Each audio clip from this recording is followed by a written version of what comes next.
और माननीय जो कह रहे हैं कि इतने वोट कटे हैं, उनकी पोलिंग जो पूरे गांव की थी वो लगभग 4,500 की थी 17 में। आज कितने की होनी चाहिए, बढ़ना चाहिए कि नहीं बढ़ना चाहिए? आज वो 2,500 के लगभग है, 2,500 के लगभग है। बाकी 2,000 वोट कहाँ गए?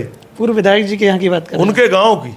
अच्छा जी, SIR से किसका नुकसान हो रहा है? उन्होंने कहा है कि यहाँ वोट कटे हैं, नुकसान किसी का नहीं है, मतलब वो भी इस चीज़ के समर्थन में है, ऐसा कह रहे हैं कि हाँ मैंने SIR पे काम किया, वोट कटे हैं। अगर कोई उन्होंने कहा है कि मैंने SIR पे काम उनके किया। अंदर कोई ऐसा यंत्र हो, उनकी जो मन में है उसको अगर नाप लिया जाए तो स्थिति स्पष्ट हो जाएगी।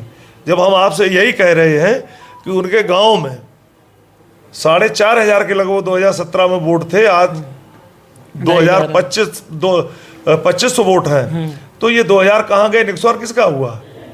और ये वोट वहां पे एजेंट भी नहीं होता था, एक हाथ से डाले जाते थे।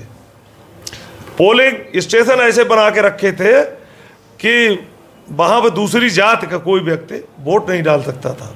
ऐसा भी था? हाँ, यहाँ पे 17 में, 22 में, 17 में। और आप सुन के आश्चर्य करेंगे, 10-10 किलोमीटर पर बूथ रखे गए थे। 10-10 किलोमीटर? जी, उस समय भी हम चुनाव जीते, जनता के आशीर्वाद से जनता खड़ी हो गई।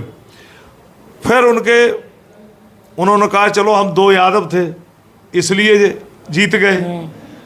2022 में सिंगल थे, उसके बाद भी हम जीते। वो कह रहे हैं, आपके ही उस पर चैनल के माध्यम से हमने सुना है कि 3,000 वोट से हमें जबरियन हरा दिया गया। ऐसा पूरे प्रदेश में कहीं नहीं हुआ। वो 3,000 का हम गिनती भूल रहे हैं, हम 3900 वोट से जीते हैं। यदि उस समय जो कट सत्य है, स्वामी प्रसाद मौर्य जी, आदरणीय स्वामी प्रसाद मौर्य जी बड़े नेता रहे, और वो अचानक जब गए, हमारे क्षेत्र के साक्य समाज के लोग उनसे बहुत अच्छी, उन साक्य समाज में बड़ी अच्छी पकड़ थी, वो समाजवादी पार्टी में गए।